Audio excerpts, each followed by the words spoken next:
number 2 in L.A. This is The Herd. Wherever you may be and however you may be listening, live in Los Angeles, iHeartRadio, Fox Sports Radio, and FS1. Peter King coming up in 10 minutes. Trent Dilfer and the remarkable Rookie of the Year candidate for defense safety, Derwin James of the Chargers, who has been everything the Chargers thought he would be and more.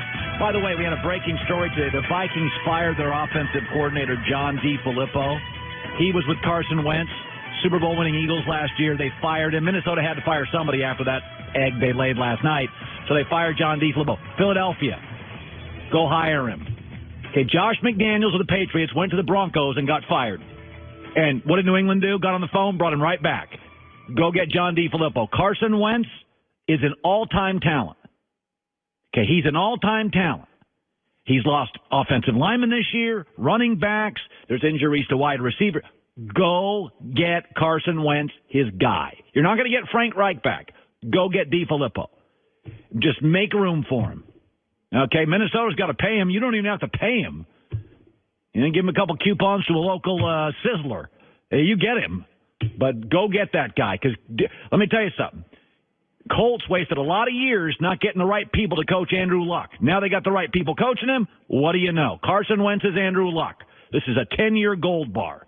All right, here we go. It's the Herd Hierarchy. I pay way too much attention to this stuff. I've got no social life. Here we go. Herd Hierarchy. Time is now. Let's go. The top 10 NFL teams according to Colin. Number 10. Not sure they're one of the best teams, but they're one of the best stories. I'm going to give the Colts number 10. They've won 6 of 7. Yes, Frank Reich has been great. Yes, Andrew Luck is setting all personal bests.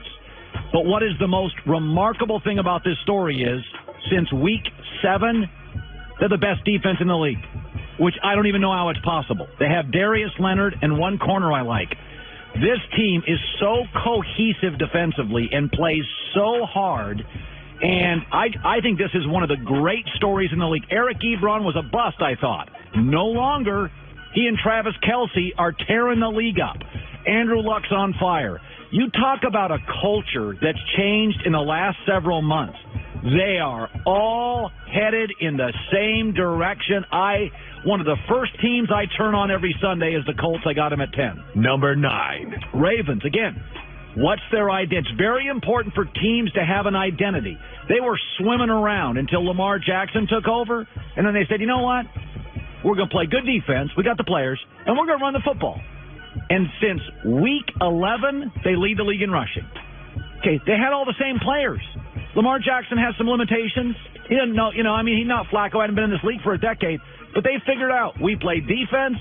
They're number 1 in scoring defense, and we run the football since week 11. They're not glamorous. Don't have a lot of superstars, but they have figured out what they are, and, man, they had every chance to go into Kansas City and win. They had a real shot at that game. Ravens at 9. Number 8. I like the Seahawks. I just asked Greg Jennings. I believe it. I think this is a wild card team. There's 1 or 2 wild card teams every year that I think could win the Super Bowl. Maybe not likely, but could. Seattle's it. Again, turnover differential plus 11, second in the league. Bobby Wagner's their star defensively. They're very young defensively, but they, again, play cohesively. They're 5th in third down defense, so they get you off the field, and they run the football. Again, you don't have to be great at everything in this league, but you got to know what you are. Nobody in this, I could argue Baltimore and Seattle have more limitations, but know exactly what they are. I have the Seahawks at 8. Number 7. Dallas Cowboys. Listen, I love the Amari Cooper trade. I didn't love it this much. I didn't think he was going to lead the NFL in TDs and yards since he arrived. He has given them a legitimate number 1 receiver. I never bought into the stories that Amari Cooper didn't work hard.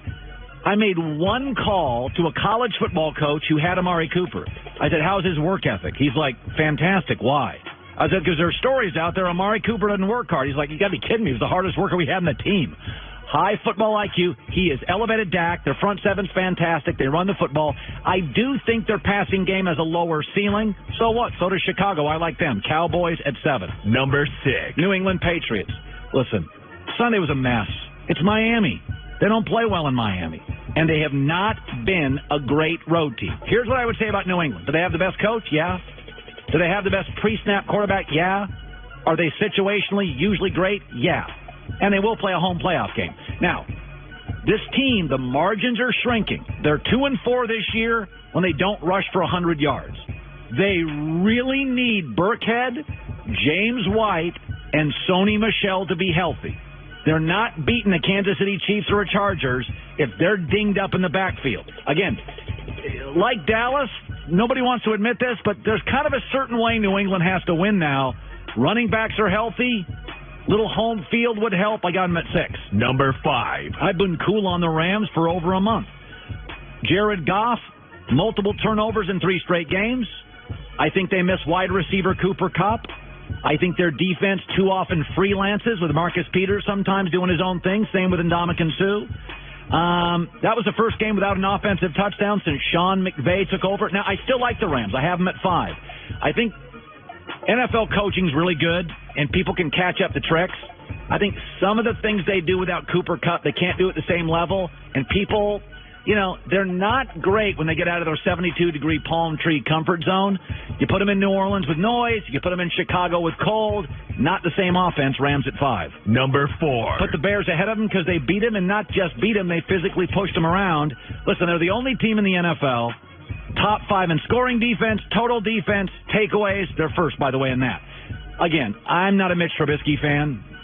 I think it's a lot of smoke and mirrors. I think Matt Nagy is my coach of the year in the NFL. I think he's done an unbelievable job with a very limited quarterback.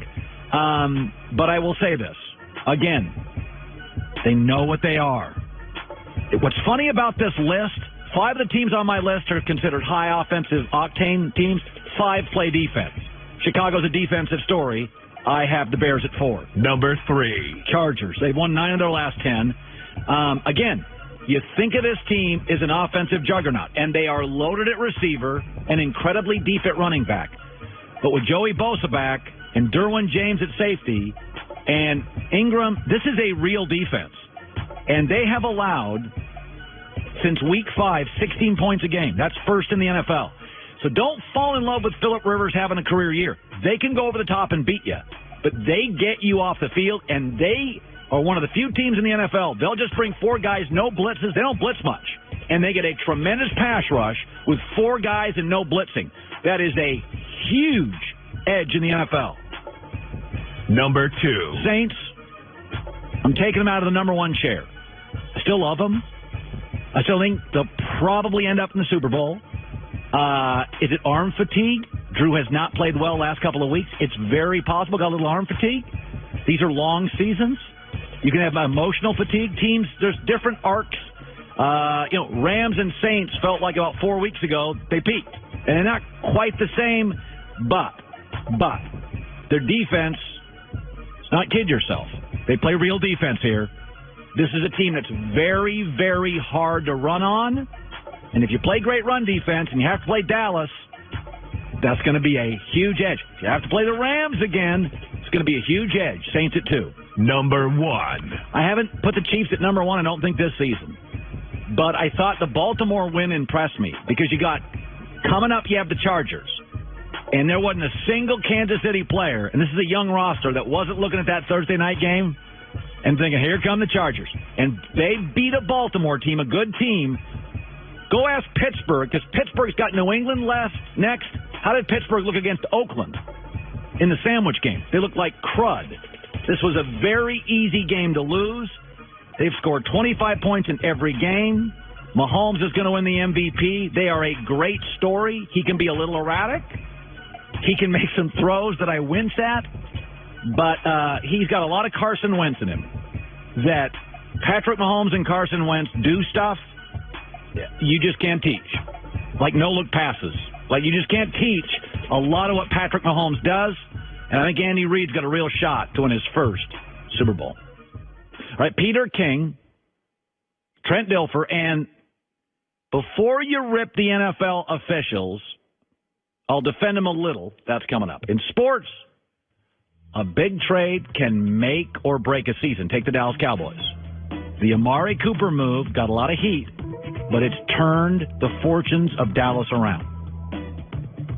A trade can make or break you. A good one can mean a championship. You need to make good choices. And with TrueCar, you've got a star on your roster. Go to TrueCar, simply enter your license plate number, and watch how your car's details pop up. Then you answer a few quick questions. Do you have a moonroof, sports package? And watch as they bump up your car's value in real time. High mileage?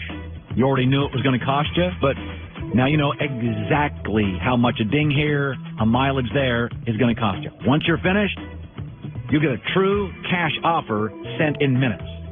Then you take your car to a local certified dealer. They'll check your car with you together. After that, cash out, trade in, new ride. Really simple, upfront fees, accessories. You know exactly what you're getting driving to a TrueCar certified dealer. And there's 15,000 in America. There is one around you. TrueCar.com. True cash offers, not available in all states.